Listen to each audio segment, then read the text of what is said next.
David Confused. I have a guest, the amazing Jessii Vee. You probably all know who she is, obviously.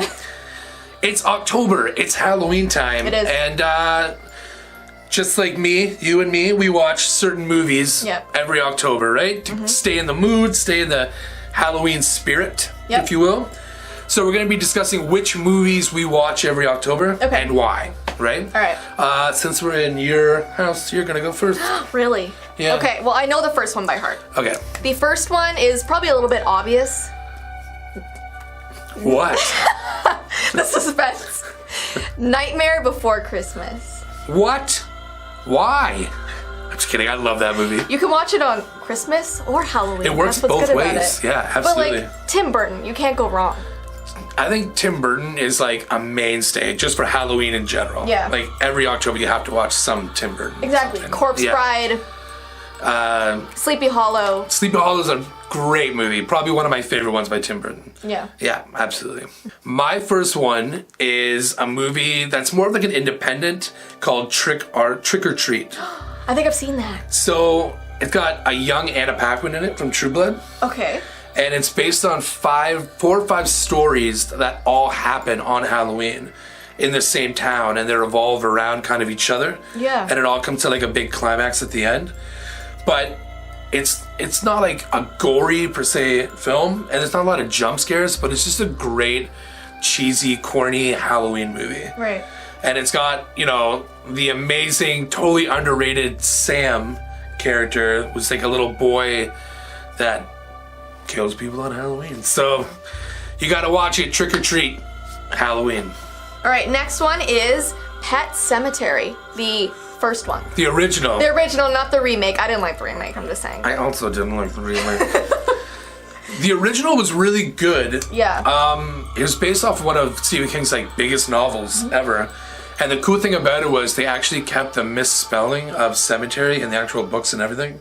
Oh, really? Did you know that? No, yeah. I didn't know that. Well, he did it because it was eventually first made by kids who couldn't spell cemetery. Yeah. And then he thought it'd be a good idea to actually name the book like that. Yeah, so, I love that. It makes it creepier. I feel like a misspelling makes something like... Oh, yeah. Well, it gives that kind of like childlike atmosphere to it, which can be super creepy at times. Yeah. Especially when they're coming back from the dead. Oh my gosh, that end scene with the wife? Yes. Scarred me for like 10 years. Yeah. Oh, yeah. Absolutely. Yeah. And that cat is like, every time I see like a black cat or something like that, I think of that cat. And it creeps me out. Like, I don't trust cats because of that movie. Absolutely not. So, that's why I'm a dog person. Same. The next one on my list is, okay, so there's kind of a weird story behind it. Okay. Like I said in a couple other videos, I grew up watching scary movies, right? And when you're younger and your parents don't want you watching like Friday the 13th or something, you try to find kid-friendly scary movies, right? And then I kind of got hooked on it, and then now either every time I'm sick or every Halloween I watch this movie. Yeah. It's Ernest Scared Stupid. Oh my gosh, I love Ernest. He's so funny.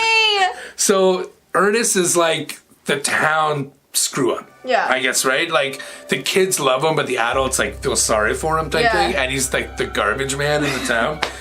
And he accidentally provokes this troll to come out, and the troll like terrorizes the town, and it's up to Ernest to like save the town. It's so dumb and corny, but so good.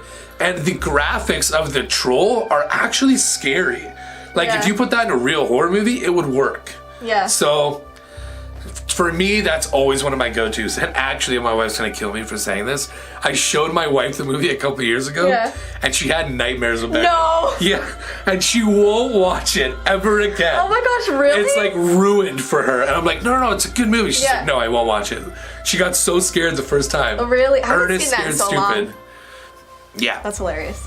We can skip this one. I had Beetlejuice, but that's a Tim Burton movie. So like, well, the next one I have is The Shining. Love that movie. It's not like Halloween-y, but I feel like in October I watch all these movies. The Shining is just a classic. Like it's just a great suspense thriller movie. Yeah. Like she's so like, to me it's the perfect mix of like just feeling like so helpless and so scared, but you're trapped. Yeah, right? you're isolated. That's 100%. why you're so anxious watching the film. You feel for them. And like, you know, this person that's chasing you is like beyond sanity. Like there's no turning back at this point, right?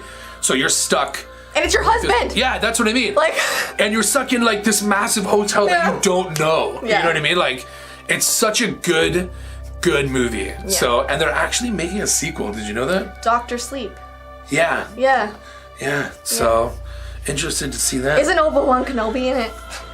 I don't know. Oh, yeah, he is. Yeah. Is that you just call Ewan McGregor Obi-Wan Kenobi from now on? Perfect. There's like a Jedi in it. Yeah. The other one that I watch, and I guess it's a two-part, is Friday the 13th, part 1 and 2, right? Those are my favorite just because I love the sequence that they're in where, spoiler alert, if you haven't seen this by now, it's been like 30 years, guys. Like, get on it. Get on it. The first killer that's chasing the teens was actually the mother of Jason who passed away. Right, yeah. And then in part 2 is actually the first time you see Jason. And I believe it's the first time he gets the hockey mask, because before he was wearing like an executioner, like sack type thing. Mm-hmm. So it's kind of like the beginning of an iconic slasher. Yeah. And it was one of the first ones that kind of set itself apart. Like, they say the first slasher pick was Psycho, right? Black and white. Yeah. And then after that, the one that made it to mainstream was 1978's Halloween. Mm-hmm. But Friday the 13th, part 1 and 2 were the first movies to actually challenge Halloween in the 80s as being like the next slasher film. Oh yeah, that's true. So it's just kind of like, to me, it's just so iconic. It just deserves an every watch in October. I agree. Well, these are the movies that we watch October. What do you guys watch every October at Halloween? Let me know in the comments below. And this is Jessii Vee. Hey. There's going to be another video on this channel, so keep looking. Look for my community posts. I always put up scenarios about scary movies and what would you do in these scenarios. So thank you very much for stopping by, and at least our dogs aren't werewolves. Exactly. Your dog might be a werewolf, though. She was pretty loud when I came in. Yeah. So. Scary.